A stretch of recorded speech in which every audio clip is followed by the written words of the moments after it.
Hi, everyone, and welcome to TARDIScuss Episode 3, where we are discussing Doctor Who and the episode Rosa tonight. We are going to talk about things we missed last week, some episode trivia, and dive into the episode with Into the TARDIS and our episode Hills Will Die On. I'm Emily, and we're here with Laura and Lorena. And tonight, I, Emily, am drinking some raspberry lemonade, and we are going to uh, answer a quick question of the week that we're going to talk about. So we get real tired of Stephen Moffat, but he did give us some super great monsters. So we're going to ask Laura and Lorena, which is your favorite Moffat monster? But I'll answer first. My favorite monster is the snowman from the Victorian episode The Snowman, where Clara is the nanny and the barkeeper. So, Laura, what is your favorite Moffat monster?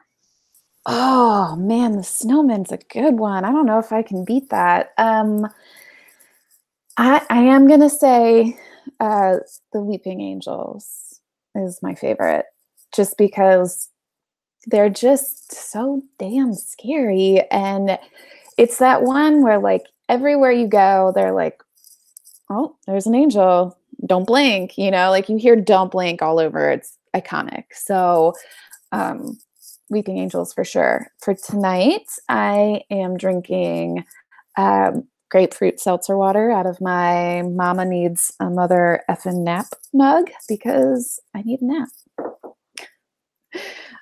So, Lorena, what's yours? Mine is the silence. That was, I think it's less the silence themselves and more the marking on the arm that is like so creepy to me. When they were first introduced, and Amy is in that creepy like hotel where her daughter is, but she doesn't know. They're like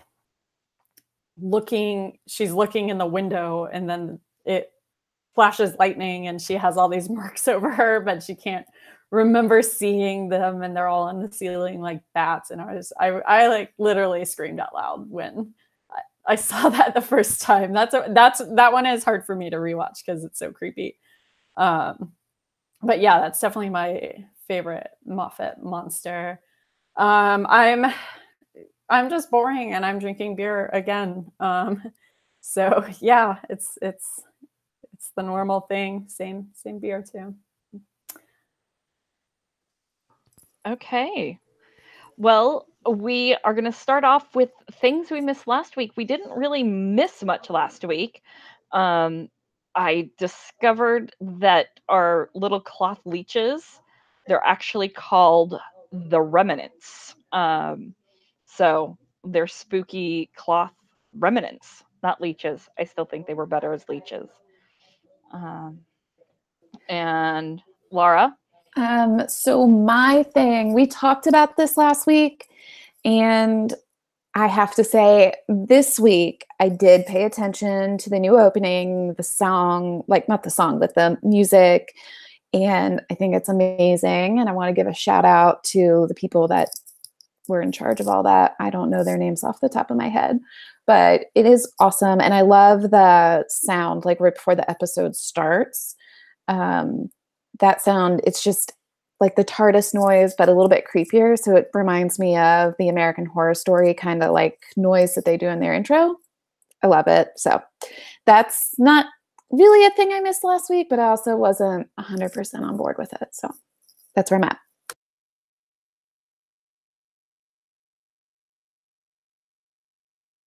Okay, sorry, forgot to unmute. I started talking. Um, so, what is there anything before we dive into the TARDIS? Um, we had a couple of little non-trivia things. The woman who played Rosa, her name is Vanette Robinson, and this was actually her second episode of Doctor Who and her second time working with Chris Chibnall. So I thought that was interesting. Yeah, her first episode was 42, which was with Martha Jones, my favorite companion. And it was actually Chris's first writing credit on the show. So that's pretty cool that he's like brought her back. I was excited for that. She's not in that episode very long. She dies pretty quickly. But that's the one where it's like a sun parasite that they're mining illegally. And then one thing I noticed that I wasn't expecting and I'm kind of digging is that the doctor had a different shirt.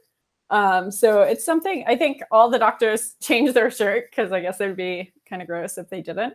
But like we all kind of were like, oh, this blue shirt, and we're gonna grab onto it. And then this week she had a maroon shirt with the same kind of like rainbow line across it, and then a totally different neckline, which seems a little more comfortable in my opinion. So yeah, I noticed the shirt change because I super want to cosplay as the 13th Doctor. So I was like, well, I didn't buy that shirt yet. Good thing. Like, which one are we going to, what are we going to stick with? The maroon or the navy? I think I might still go with the navy though, just because navy is more my color. But I did notice that. Okay. We just need to check out one quick technical aspect. Lorena, can you double check the video feed? Because YouTube cannot see us. It is not videoing, it's only audioing. It says live, I know. So pause, hold one moment, please. We're coming for you, Sam. Don't worry.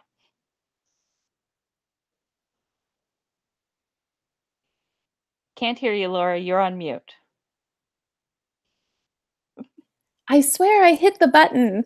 Sam put on my Facebook that it's not working. So while we try to troubleshoot that, do we want to get into anything else or kind of hold on everything? Well, we can just talk really quick. There was a tweet.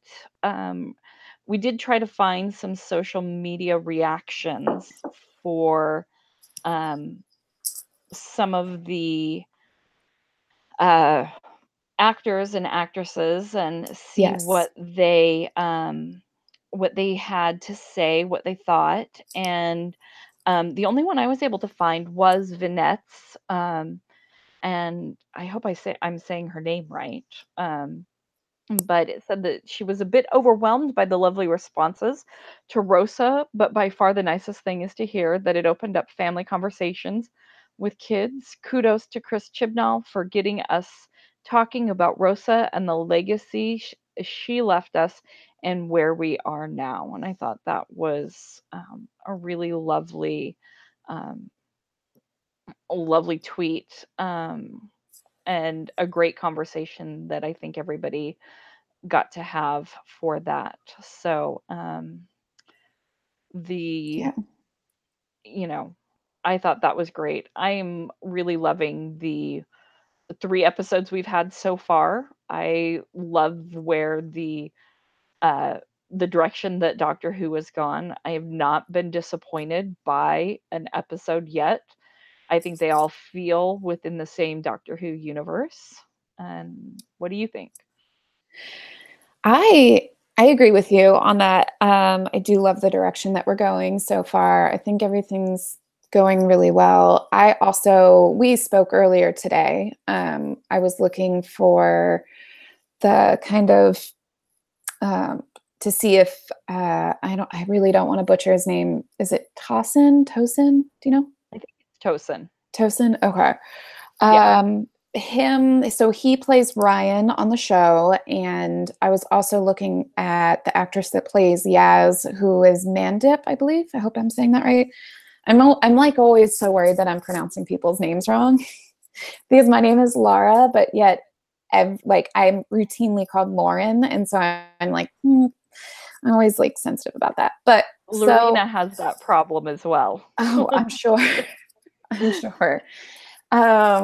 So I went on their Twitter today to see if they had had posted anything about, the impact that maybe this episode had on them. And I didn't see anything, which, is just, that's good too, that, this was their job and they did it, and they're letting us all kind of have our own personal takeaways from this episode. And I thought that was pretty great. I do, this was a really heavy episode in a lot of ways. And I love the fact that Vinette was talking about how she appreciates that this has opened up dialogue in a lot of different families. And I think that this is an episode that even if you don't watch Doctor Who and you hate sci-fi stuff or anything like that, I think everybody should watch this episode. And we'll get into more on that later, but this is it was one of those episodes that it stays with you for a while. And that's a pretty rare thing, in a sci-fi show, especially when nobody died, or I don't know. Does that make sense? That it sticks with you. Yeah, it definitely does make sense. and stick with you. I think yes. It was really powerful all around, and I love that it's being used as a tool to like open that dialogue with children who maybe don't have that exposure, don't know about that, because it's still such a ongoing real problem. And it's, yeah. I think we should jump into the TARDIS at this point. I agree. Anything else we're going to say is going to be episode specific. So, yeah, I agree. Are we up on the video again? Can they see us? Not yet. We are getting outside help. Oh, cool. So Sam, for you that's watching, you'll be able to see my beautiful face soon enough, Sam. I know you miss me. It's cool. And anyone else who's watching, it's a podcast too. So just imagine what we look like.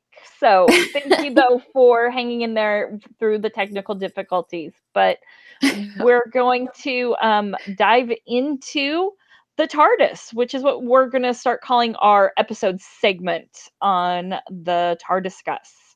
So, Lorena, why don't you kick us off with your rating of the episode out of 10 TARDISes, out of David Tennant, 10 out of 10. What would you give your TARDIS? What would you give this episode? I would give it a Christopher Eccleston. So an unpopular opinion probably is I had to give it 9 TARDISes, even though I wanted to give it 10, simply because it's just like the whole, once we knew what their objective was to preserve history, it just kind of, it like I couldn't follow the tension as well as I wanted to, because I knew that the Rosa Parks like sitting, the whole thing was a planned protest. So, maybe it wasn't planned specifically for that day. So you could argue, yes, they're preserving what happened already to make sure it does happen. But I felt like this was something that was organized and planned. They knew they were going to do it and what it would mean and the consequences from it. So that for me was like in vignette is that how we say her name? I think so. Yeah, Vinette. Okay. She was so marvelous at acting, because the whole time I'm like watching her and thinking like, oh, does she know, like, that maybe they know? Because sometimes in the time travel ones, it's like the person figures out that you're not just not from here. You're like not from now either. And it's so I kind of got that, like, she had that little small smile throughout, just like something in her eyes, like she had extra knowledge. So I kept like, okay, live with that. That's your canon. Be in that, to continue the tension. But yeah, that's why I had to dock it one TARDIS, just simply because it was hard for me. It was really hard for me to suspend my disbelief during that portion. Like, that was kind of the rapid pace. But otherwise, it was just such a what an episode. Like, I went in with really high expectations and they were met. So I'm really, really pleased. And I'm especially pleased as an American, that it was done properly. So that's my rating. Very good, very good. I also I am gonna give it, even though I had a few similar issues, which we'll get to when we have our episode Hills Will Die On. I'm still gonna give it the full David Tennant, and give it 10 out of 10.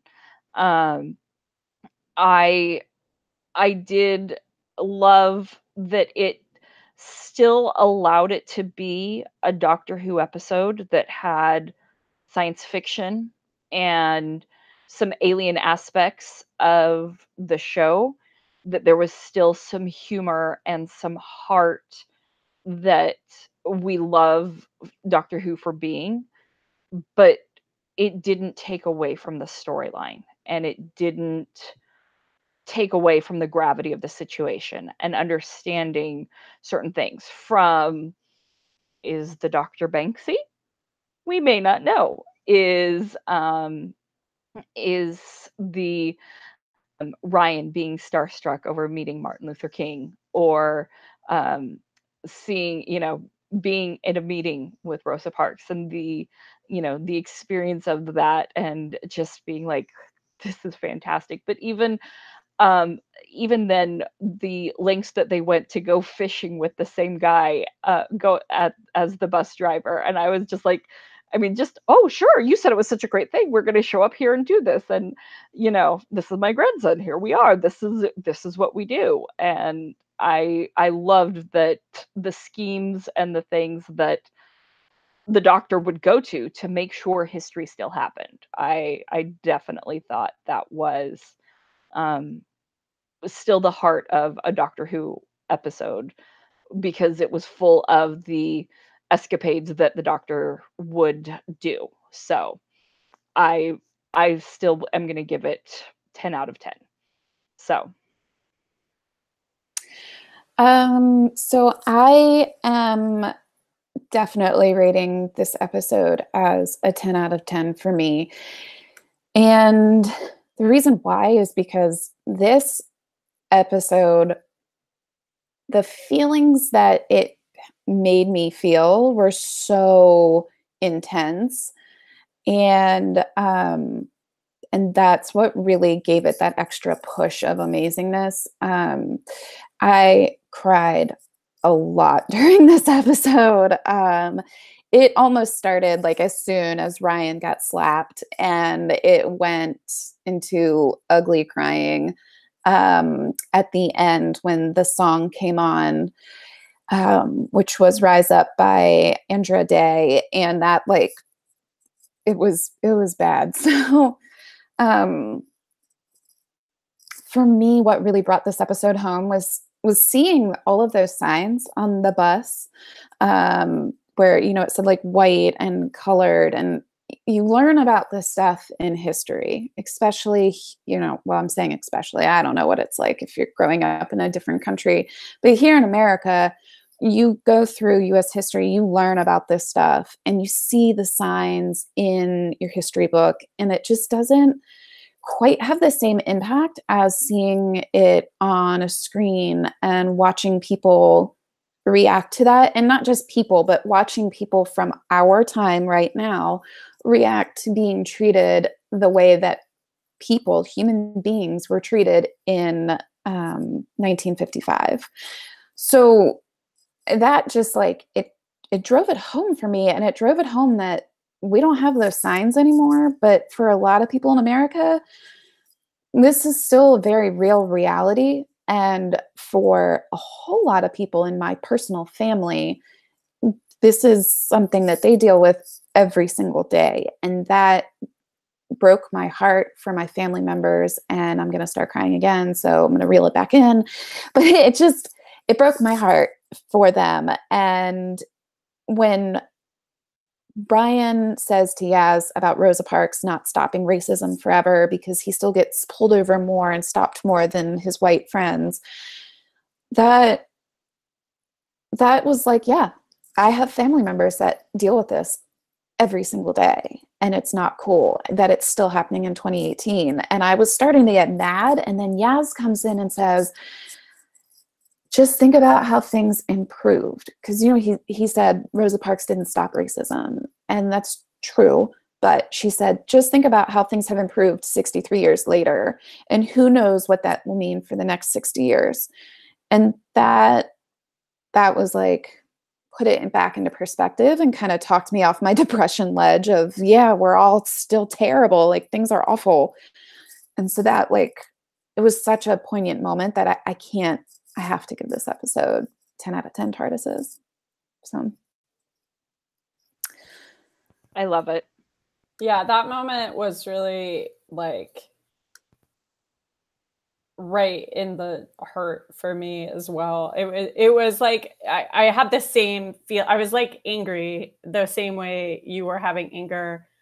And then she comes in and says that, and you're like, what perfectly timed dialogue. But like, it was like both of them were true, and it was just heartbreaking to watch. Like, and then I was like, really, after I wasn't so intensely emotional, just really like proud of this episode and proud of the show for finally attacking this head on.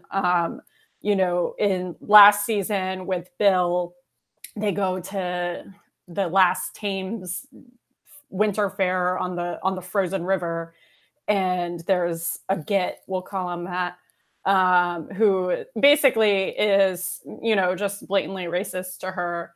And then the doctor punches that guy out in the face. And then there's another episode with Martha, the two-parter, when they get stuck in the early 1900s and like right before World War I, I guess. And there's like a racist comment made to her, and she has to be his like servant because she's Black, and that's how it is then.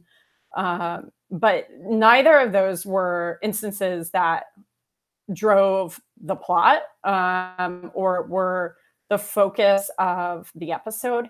And they were just like part of it when it was really like a bigger sci-fi thing. And so for them to finally take it on and like really respect it as a topic that needs to be discussed, especially when they've had Martha go to like Shakespeare's time and basically whitewashed history to be like, yeah, everyone lived so happily during Shakespeare's time. Like, that's so untrue that it was just like really frustrating as a viewer, especially an American viewer, to be watching and be like, was that really like how England was? Like, I can't believe that based on how racist and classist they are now today.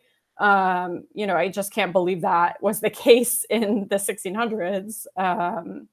So for them to have a whole episode where that was the like primary topic, the primary plot point of the plot, the driving element, I thought, good, like thank God we're finally seeing this. And I think it, you know, having the companions they have, it was just like perfect, because you could have that anger and Ryan's still grieving.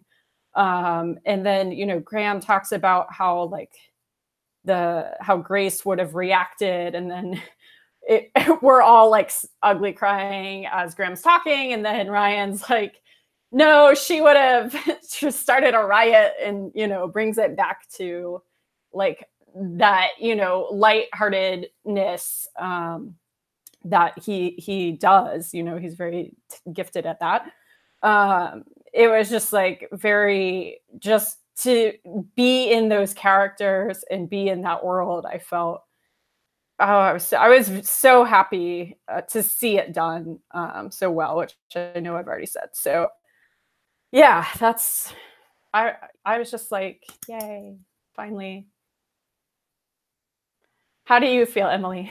Well, I think again, well, not again, because we were going to mention this earlier, but we need to remind everybody who might be listening. We are three white women, and we are using this platform. We are talking about racism. It is a very difficult situation. This episode gives us this opportunity to discuss it and bring some things out that we need to talk about, because uh, it, as Ryan says in the show, Rosa didn't end racism, and there are still some things that are happening, as he talks about. And, you know, Rosa talks about in the first few lines, she says, you know, with what just happened to Emmett Till. And, you know, Emmett Till was a 14-year-old boy who the woman accused him of flirting and uh, touching her inappropriately, and he falsely and wrongly accused of offending a white woman in her family's grocery store. And last week in Brooklyn, in a corner store grocery store, a 9-year-old boy was accused by a woman of sexually assaulting her. Um, and she called 911 and wanted the cops to come immediately. And when the footage was reviewed a few days later, it showed that it was his backpack that bumped up against her, and that he's 9, and it's they dubbed her Corner Store Caroline, and we have Permit Patty and Barbecue Becky, and the New York Times actually compiled there have been at least 39 instances in 2018, not 1955, but 2018, where white people, have called the police or called 911 to come because they were uncomfortable about how Black and brown people have made them feel. And I think we need to check ourselves and realize we can't use 911 to police people for going about their everyday lives. And it was 1955 when Emmett Till was falsely accused and then taken out of his home and beaten and murdered because of this woman's false accusations. And when a woman in 2018 calls 911 because she is uncomfortable, it's not worth somebody else's life because she's uncomfortable and thinks a 9-year-old has assaulted her. And I'm frustrated and upset by these things, and it's this racism that we need to be better than. And like Ryan said, Rosa didn't end racism, but we need to do better and be better. And, you know, that's what I have to say about that. Yeah, you know, and then right after the Corner Store Carolyn, then we hear about the case coming from the Ryanair flight. And I read the article, I watched the video clip.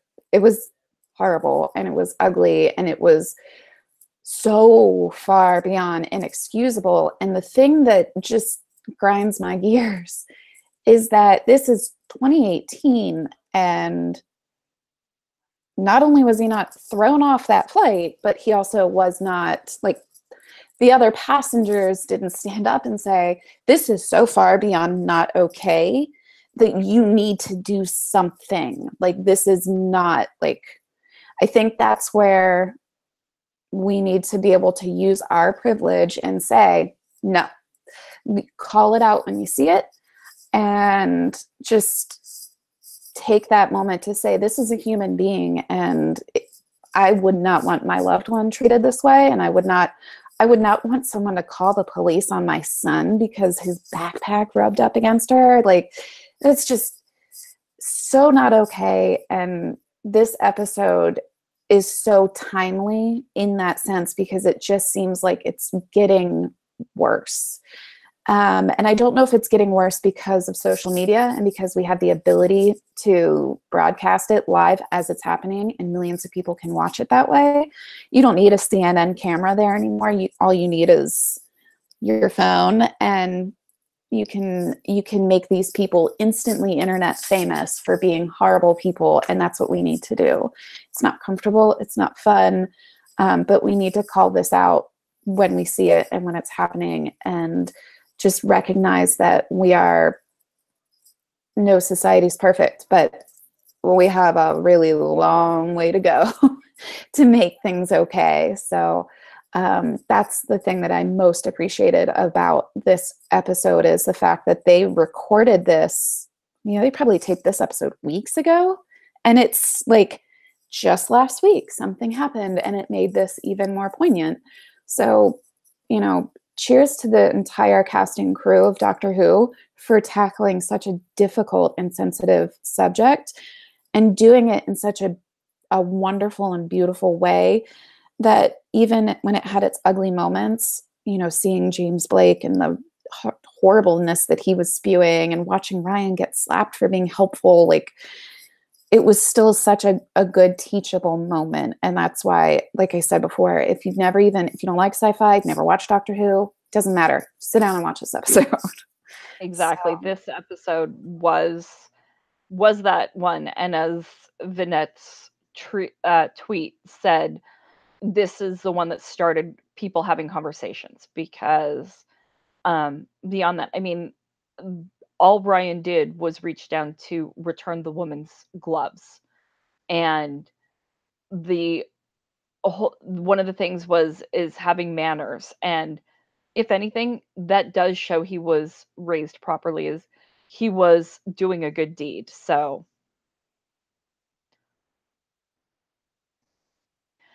do we want to actually get into I know we have a couple of other things. I've talked a little bit about, like, I want to lighten the situation. We went really deep with, some racism, and I don't want to make light of the situation. But that is something that Doctor Who was able to do, was still add humor, as I said, to a difficult situation. So, Lorena, I think you had some thoughts about the humor in the situation. Okay, before we jump into that, I did want to do a technical comment to see our opinion and our single viewer's opinion. Our troubleshooter has suggested that we stop and then restart, and maybe that will solve the video issue.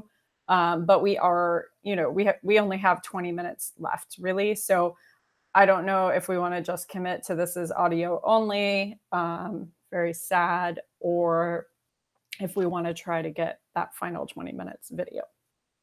Sam, it's up to you. Don't give Sam platform to voice her opinions. She's our one viewer. I know. She's good. She's good. Okay.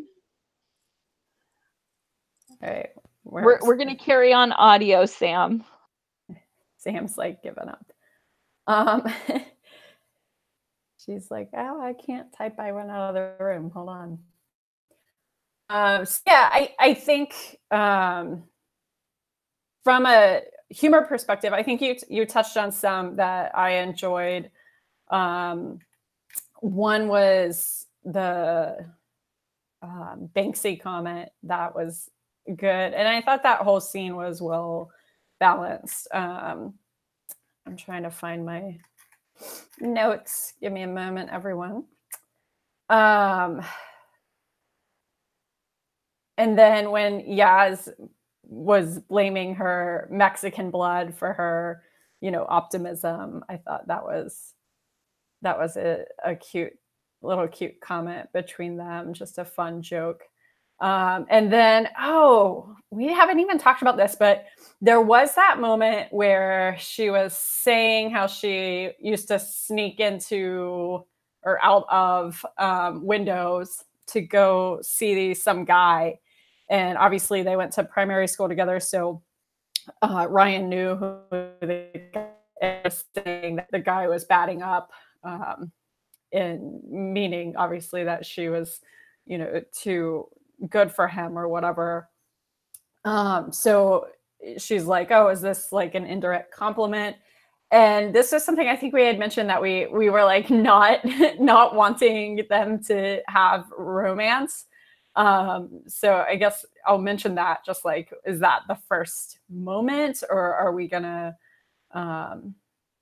be just like a one-off that we see and it passes? I don't know. What do you guys think? I'll be really honest. I watched this episode 3 times and I totally missed that part. I don't know how I missed it, but I did. But I do have an opinion on whether or not I want Yaz and Ryan to get together. And that opinion is, I don't, like, do we need that? Do we need love between the companions beyond platonic love? I don't really need that. I mean, we had Rory and Amy, and that was great and wonderful, but I don't need that kind of backstory into their life. I really just want to watch them go on adventures and have a lot of fun. And learning more about each character separately is really cool, and I love that. But I don't need to see them together. I'm good with that. What do you think, Emily? I'm with Laura. I'm with Laura. I also missed it the first time. I caught it. I caught the comment the second time, and I was like, it's like, oh wait, maybe that's maybe that's what that means the second time. And I was like, okay. I was like, yeah, the phrasing was not very American. I was like, maybe that's what that means. So to me, it sounded like it was the opposite. Like he was like really hot and she was doing good. And then I thought, it was like, well, she wouldn't have replied how she did, like, if that was the case. So yeah, I agree with you guys. I don't need that romance. I don't need that story. I think that's like, I don't need that backstory happening. It's like a D story. It's not even an A, B, or C story. The other thing that I thought was cute, like fun, was that Graham is a bus driver. And like, we knew what this episode was going to be about. And I didn't until he was just like, I'm a bus driver. I'll just go talk to them and figure out where they go drink. And I'm like, oh my God, he's a bus driver. Like, duh. Right? I was like, oh, okay.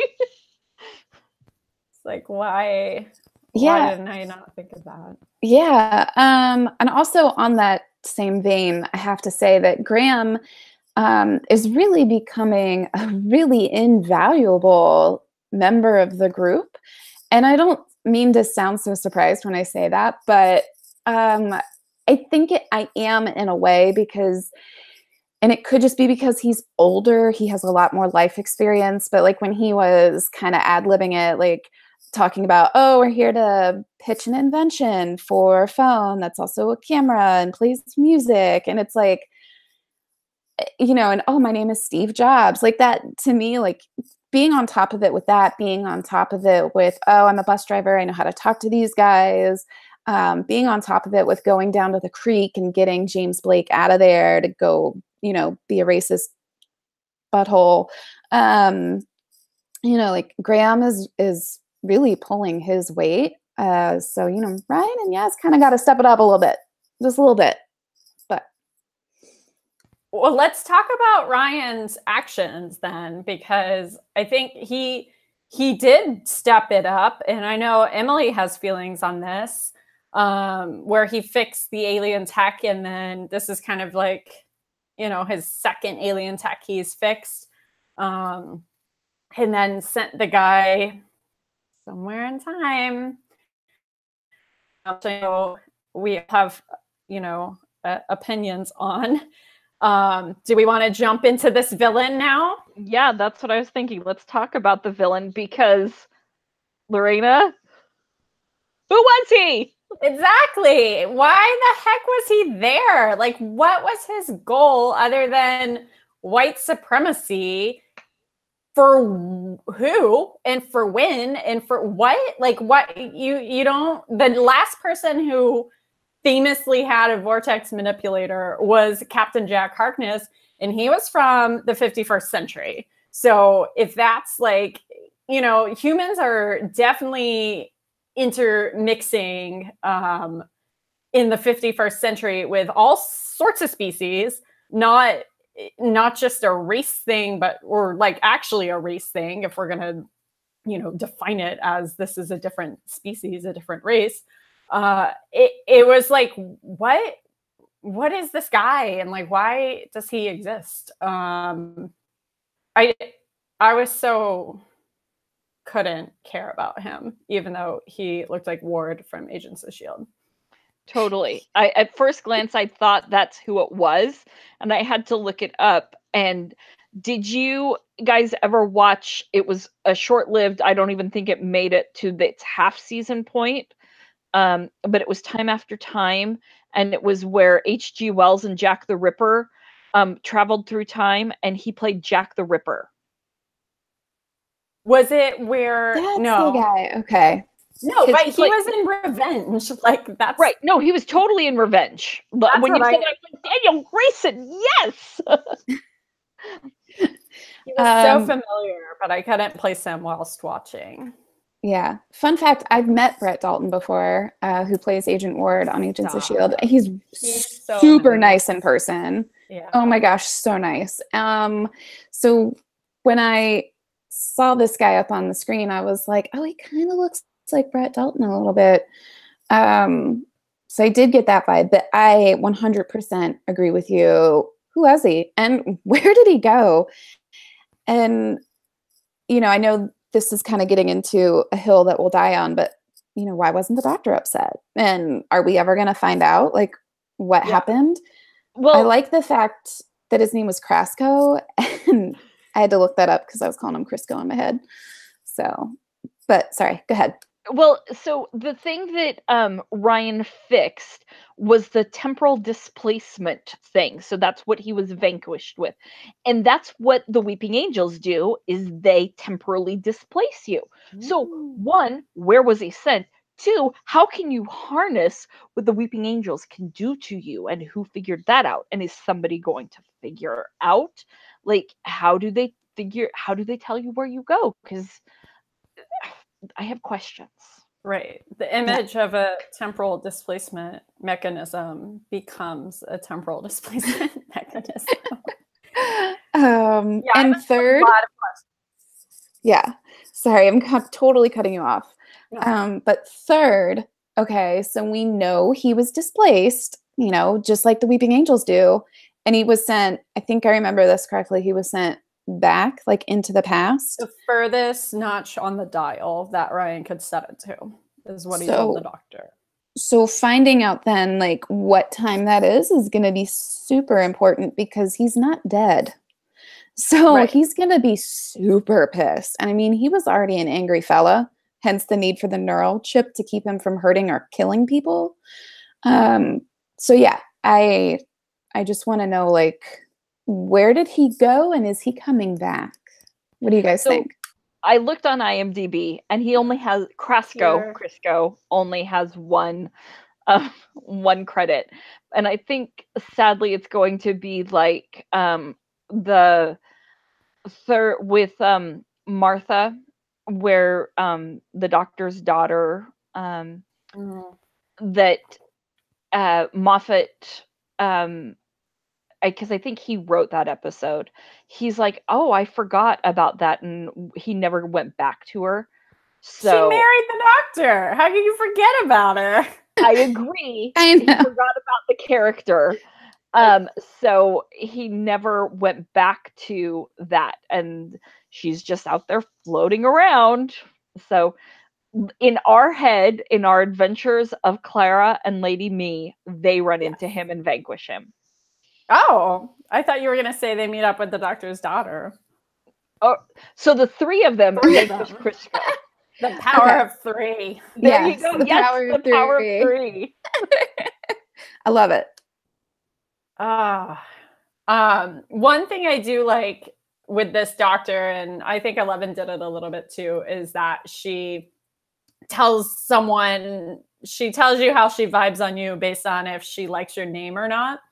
And she, when Ryan introduces himself, she's like, "Oh, strong name, good name."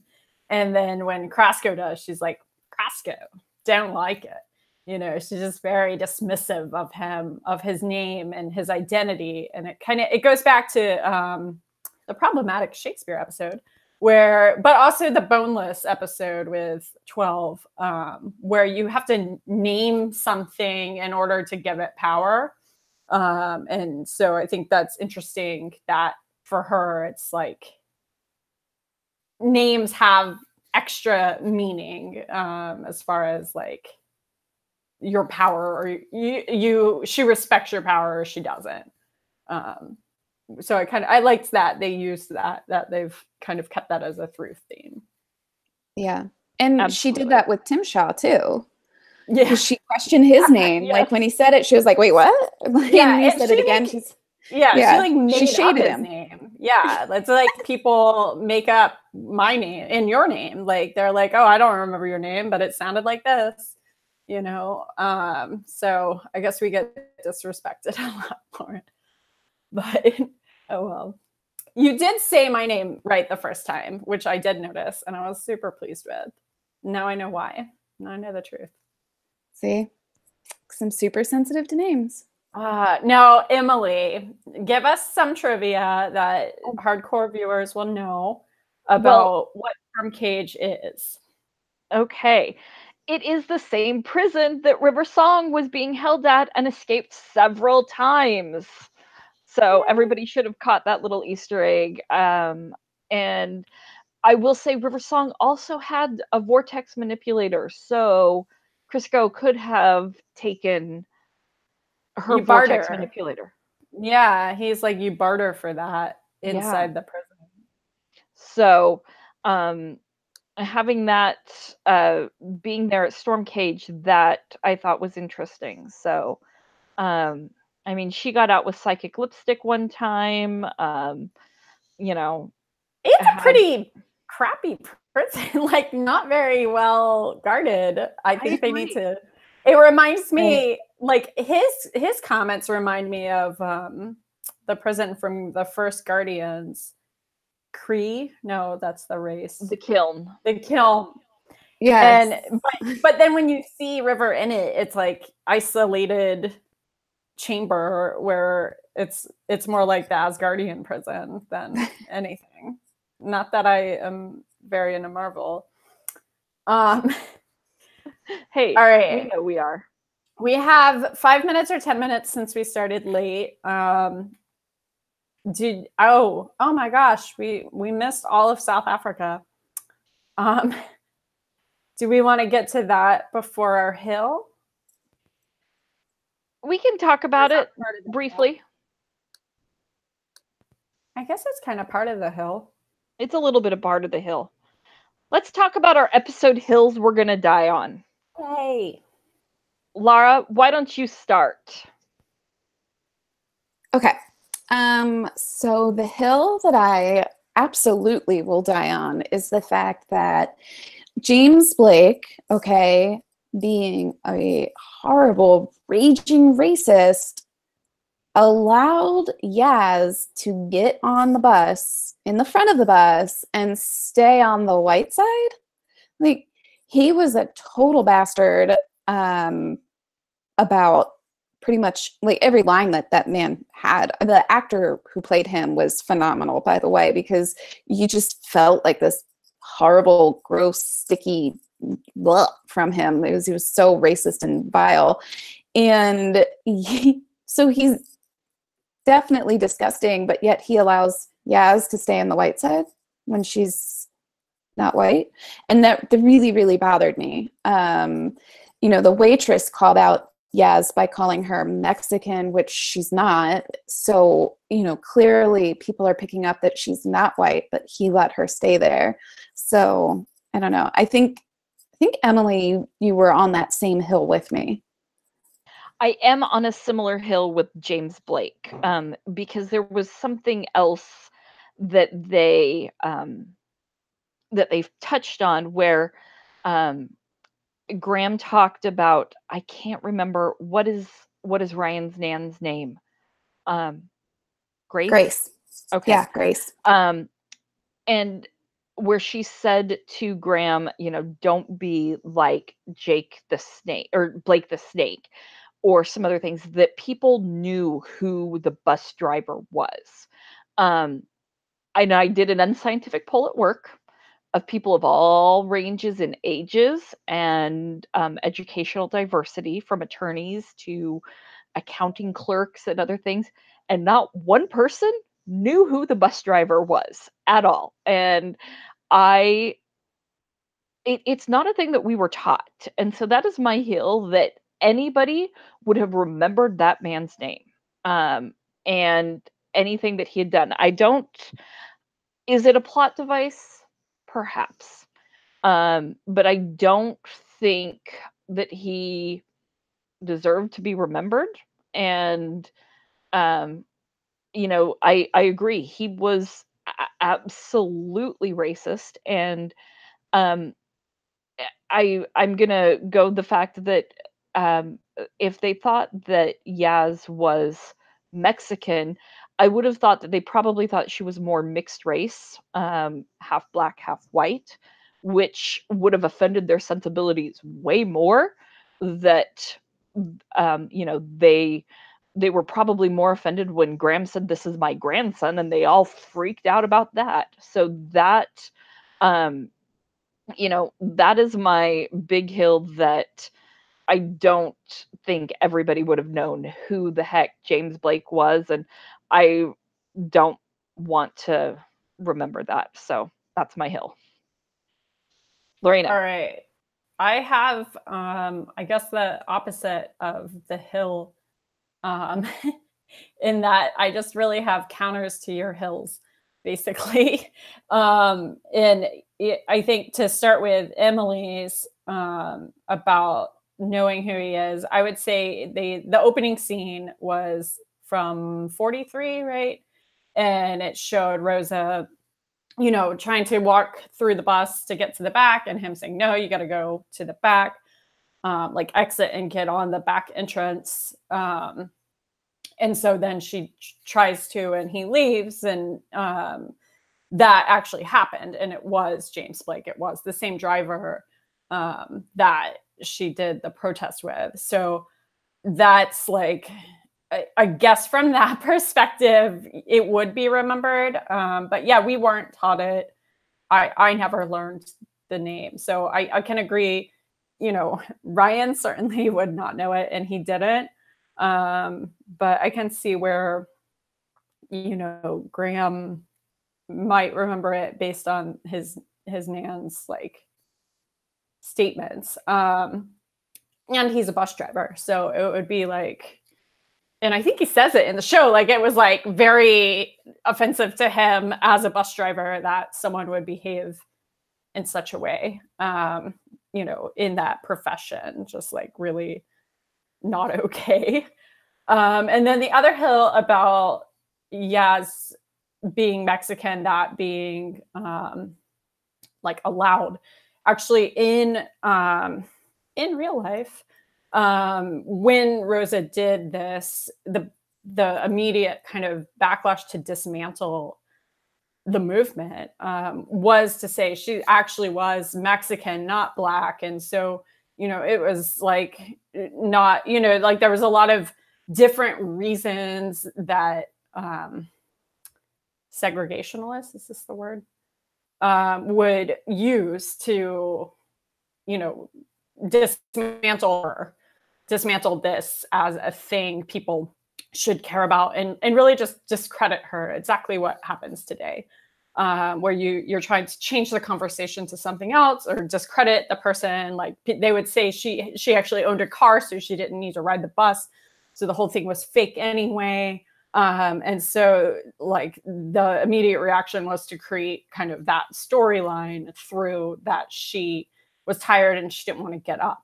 And so it kind of became this like fable, if you will, that wasn't reflective of what really her life really was. So to me, it was actually very like thorough research to say that Yaz they wouldn't have any Pakistani people there. So the closest look would be Mexican. And, you know, that was, I guess, okay. I mean, I didn't know about that either. That surprised me at the time. But then when I looked, you know, more into it, I was like, oh, that was how it was. And actually, when I was, we're about to jump to South Africa.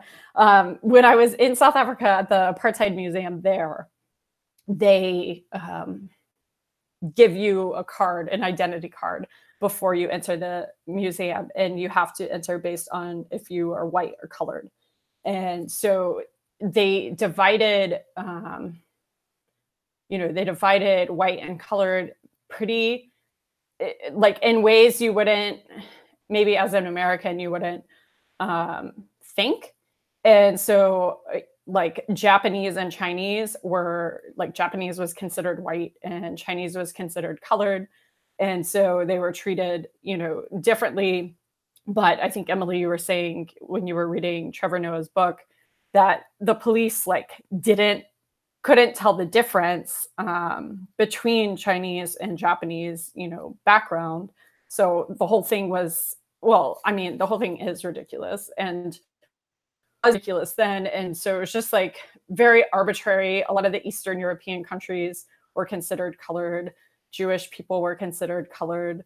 And so it's just like very, like what, it was so arbitrary. And I think that was what was happening, you know, in America to some extent, in that same way of like what's defined, what do people define as not white, I guess. So yeah, I from a Hill perspective, that wasn't, I thought that was a learning moment for me. But the reason I'm mentioning South Africa, not just because of apartheid, but actually because the episode was shot there. And so the same director did this episode and the previous one. And obviously the previous one was not shot in Britain at all because they don't have that kind of landscape.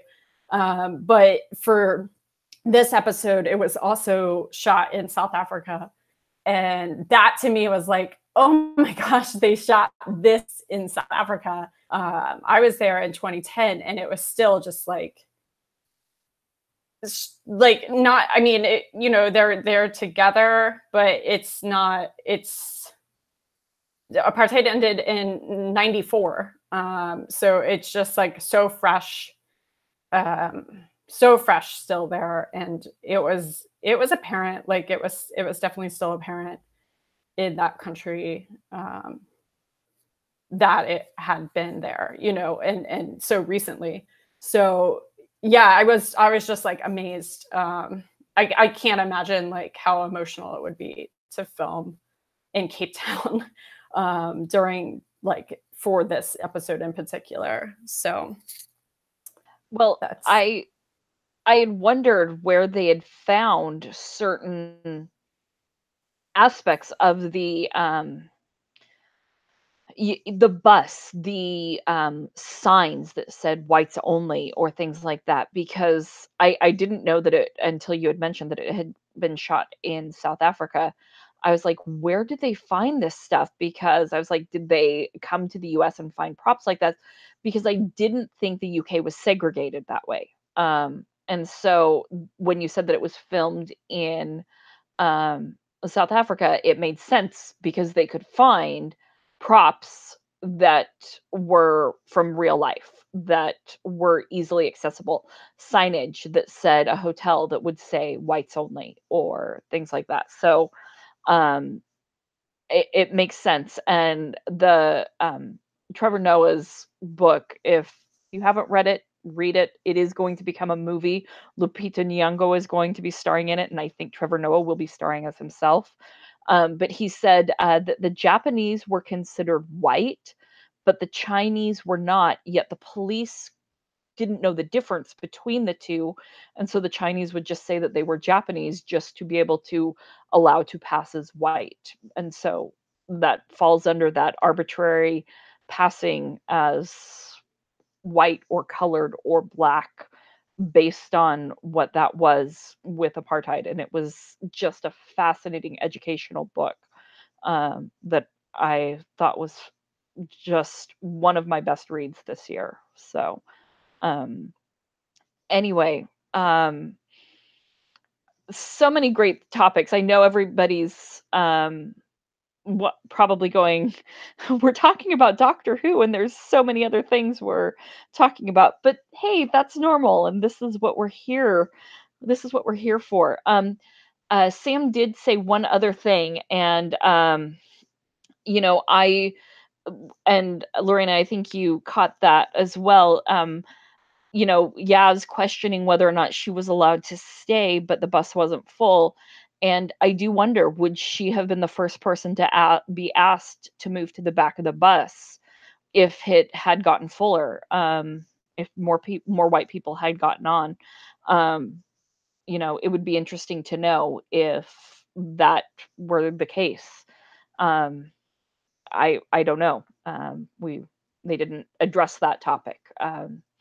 So Um, we are over time. There are two quick things I want to touch on really quick. One, I have this really cool art print back here. I'm gonna grab it. I'm gonna pull it forward close to the camera. See if it works. It's a little bit of a reflection. I did not get a reflection. It is by an artist called Danny Haas. You can find his artwork at theartofdanny.com.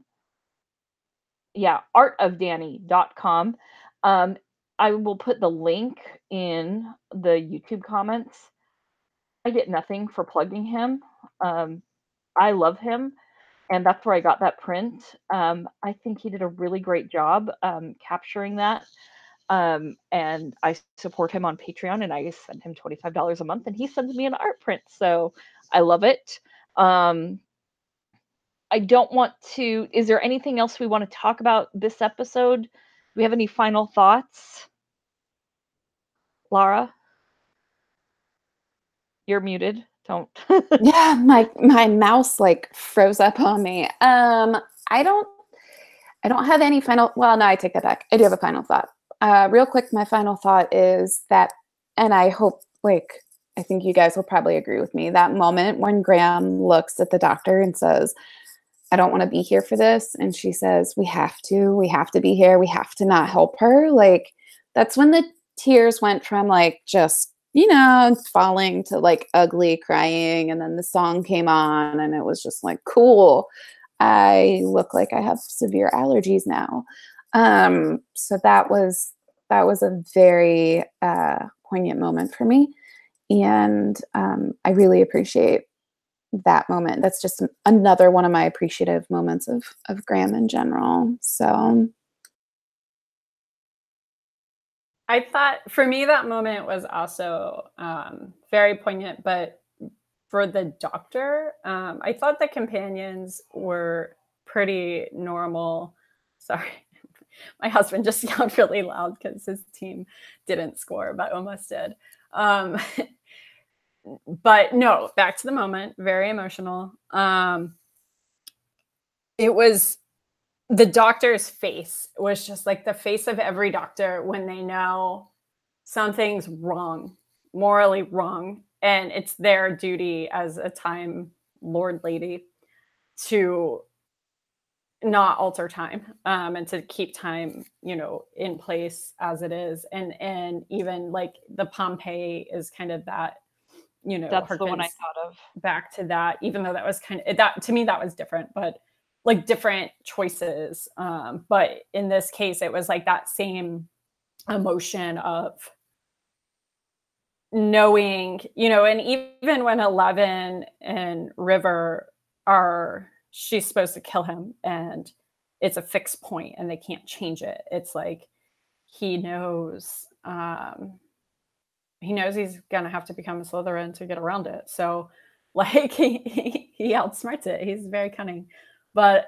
he's very sad. There's like that sad resignation, and she had that face perfectly. Like to me, that was the moment where I was just like, yeah, this is Doctor Who. This is the Doctor. Like she is the Doctor, and that's the burden of being, sort of the last Time Lord, no longer the last, but being a Time Lord, you bear that burden. So, And I mean, there are certain things that were like, oh, what it would be like to witness history. And we think of all these other things that were like, oh, I would love to see. Name it. You name what it is. The coronation of the queen, whatever. I'm trying to come out with things that are not, that are fixed points in time that still have to happen. You don't think of these things that are fixed points in time that are historically significant like this, that you have to sit there and become, as Graham is told, I don't want to be part of the story now, but you're part of that story and you witness it and you can't do anything about it to change it. And it, as Laura, when you're like the tears just started and the song Rise Up and you hear that and you're just, it created such a conversation moment. And the other thing I wanted to say, and I forgot this, and I don't want to miss this because Chibnall was not the solo screenwriter. Mallory Blackman was a co-screenwriter, and she is a woman of color. And I want to know how much of her voice is in this episode. And I wish we knew, and I couldn't find anything else about this. She was not interviewed. I could not find anything else about that, and I just wish I knew more about how much of her voice carried through on this. And I'm gonna re-listen to the panel because they talked about this episode briefly, and he may have mentioned her because I thought I knew about her before seeing the credit. So why would I? I don't. Probably because of the panel. So I'll re-listen and let you know. Awesome. Well, next week, it's going to be Lorena and me, Emily, and we'll have a special visitor because Lara is going to be indisposed, but she's glad she's going to be indisposed because next week's episode is arachnids in the UK. So, Lara, do you have any thoughts? Yeah, spiders suck, and I'm still gonna watch, and I will send you guys my thoughts. But unfortunately, I will be having surgery on that day, so I will be in no shape to talk. her thoughts might be really great, and they'd probably be way better than our thoughts. I will be hopefully I plan on watching actually and commenting on YouTube, but I will probably realistically be sleeping in a like drug-induced coma. So that's a thing that's happening, but I am super happy that I'm missing this because spiders are the worst, hands down. Even though I had a spider living in my windowsill for almost a month, and I named her Scary Mary, and she was a nice lady, but she was still very scary. So I will miss you guys dearly, and I hope my stand-in does a good job. Me too. Okay, well, next week it'll be arachnids, or as Ron Weasley would say, why couldn't it be butterflies in the UK? True story. So from your two Ravenclaws and a Slytherin who are Harry Potter nerds who love Doctor Who, here for That's Normal on TARDIScuss.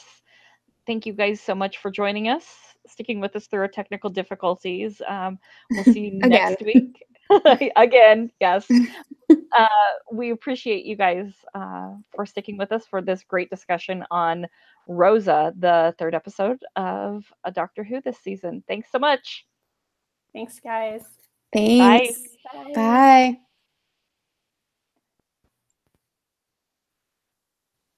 And we're off.